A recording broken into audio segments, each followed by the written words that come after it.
नमस्कार दोस्तों, स्वागत है आपका ए टू जेड स्टोरीज अद्भुत ऑफिशियल पर। साधु संत फकीर गुरु रहबरों की सदा ही जय जयकार। संत धरनी दास जी नाम के एक बहुत बड़े पहुंचे हुए फकीर हुए। पहले नवाब जमींदारों के यहाँ वो दीवान पद पर नियुक्त थे। जब इनके पिता का निधन हुआ, जब पूरे हुए, तो उनके शोक का पारावर ना रहा और वे हमेशा उदास रहने लगे। किसी से जुड़े होते हैं ना, तो एक फकीर को उदासी के लिए, विराग के लिए कुछ प्यारी चीज खोनी होती है, तो वो उनके पिता थे।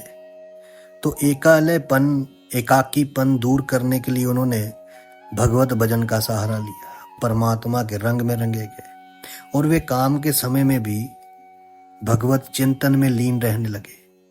एक दिन वे जमींदारी के कागज देख रहे थे कि अकस्मात समीप रखे लोटे का पानी उन्होंने कागजात पर उड़ेल दिया। ये देख वहां उपस्थित लोग हैरान रह गए। बात जब नवाब को पता चली तो वे नाराज हो गया और उसने जवाब तलब के लिए बुलाया कि बता भाई धरनीदास, ये तुमने क्या किया। तब धरनीदास जी ने कहा कि बात ये थी कि पुरी में जगन्नाथ देव के कपड़े में आग लग गई थी। इसे समझे जरा कि पुरी में जगन्नाथ देव के कपड़ों में आग लग गई थी और मैंने उसे बुझाना उचित समझा। ये विचित्र जवाब सुनकर नवाब को आश्चर्य हुआ।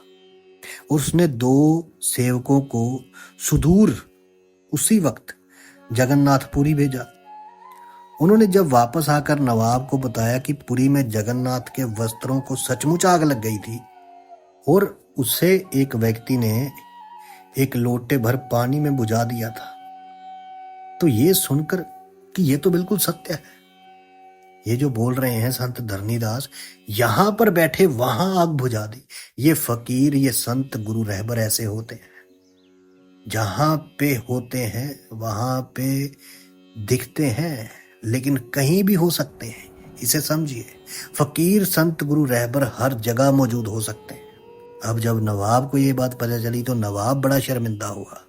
उसने संत धरनीदास जी से क्षमा मांगी, फकीर धरनीदास जी से क्षमा मांगी, लेकिन उन्हें तो संसार से ही विरक्त हो गई थी, विराग आ गया था, दुनिया से कुछ लेना देना ही नहीं। अंत में उन्होंने उसी दिन नौकरी को त्याग कर स्वयं को परमात्मा की सेवा में अर्पित कर दिया।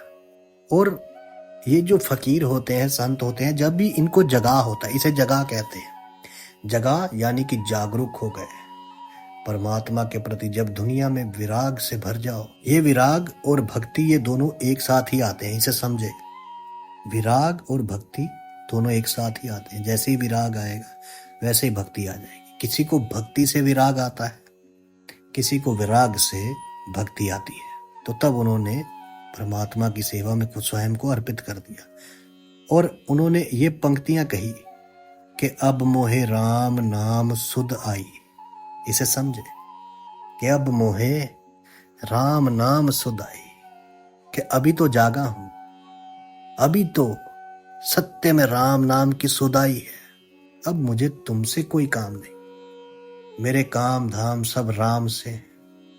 और ये प्रेम की बात है और प्रेम के बिना भक्ति नहीं आती, इसे समझे। जहां प्रेम नहीं होगा वहां भक्ति भी नहीं आएगी, क्योंकि भक्ति प्रेम से ही संभव है। और ऐसे साधु संत फकीर अपनी मौज के मालिक हो जाते हैं, जैसे धरनीदास जी थे, और ये हर जगह मौजूद हो जाते हैं। और ये नहीं कि ये केवल उन्हीं में ही है, हर इंसान में ये ताकतें मौजूद है, लेकिन इसको समझना हर किसी के बस की बात नहीं। वो प्रेम था, प्रेम जो है उसे समझना हर किसी के बस की बात नहीं। ये प्रेम की भक्ति थी। जो अभ्यास की भक्ति है, ध्यान की भक्ति है, वो और है, वो अभ्यास है। ये केवल प्रेम है, और प्रेम जहां आ जाए वहां सब कुछ आ जाता है। साधु संत फकीर गुरु रहबरों की सदा ही जय जयकार। जल्दी मिलते हैं एक और वीडियो के साथ। तब तक के लिए आप सबका धन्यवाद। आप सबके भीतर बसे उस परमात्मा को मेरा प्रणाम।